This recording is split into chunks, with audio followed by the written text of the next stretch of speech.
तो गाइस फिर से स्वागत है हमारे यूट्यूब चैनल पे। तो गाइस आज के इस वीडियो पे हम Vivo V21 सीरीज़ का फुल रिव्यू देने वाले हैं, तो बने रहिए इस वीडियो पे। और अगर आपने अभी तक लाइक नहीं किया है तो प्लीज़ लाइक कर दीजिए, कमेंट कर दीजिए एंड सब्सक्राइब कर दीजिए। तो चलिए गाइस आप मिलते हैं वीडियो पे। तो गाइस पहले हम डिस्प्ले की बात कर लेते हैं। तो यहाँ 6.44 इंचज़ का हमको फुल HD डिस्प्ले मिल जा रहा है विथ 90Hz रिफ्रेश रेट मिल जा रहा है। और वहीं हम बात कर लेते हैं इसके फिंगरप्रिंट की। तो यहाँ पे इन डिस्प्ले हमको फिंगरप्रिंट मिल जा रहा है।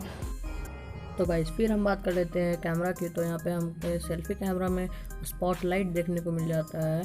और वहीं हम बात करें सेल्फी कैमरा की तो 44 मेगापिक्सल का हमें सुपर नाइट कैमरा मिल जाता है यहाँ पे सेल्फी कैमरा। तो गाइस फिर हम वहीं बैक कैमरा की बात कर लेते हैं। तो यहाँ पे 64 megapixel plus 8 megapixel plus 2 megapixel का हमें 3 OIS नाइट कैमरा मिल जाता है देखने को। फिर वहीं हम इसके स्टोरेज की बात कर लेते हैं। तो इसमें 8GB रैम एंड 128GB रोम मिलता है, बहुत बिग स्टोरेज के साथ। और फिर वहीं हम इसकी बैटरी की बात कर लेते हैं। तो यहाँ पे हमें बैटरी थोड़ी सी कम देखने को मिल जाती है, 4000 mAh यहाँ पे बैटरी आपको देखने को मिल जाती है और 33 वाट का फ्लैश चार्जर। तो गाइस ये वीडियो बस यहीं तक थी। और अगर आपको ये वीडियो पसंद आया तो प्लीज़ लाइक करिए, कमेंट करिए एंड सब्सक्राइब करिए। तो thank you for watching my video.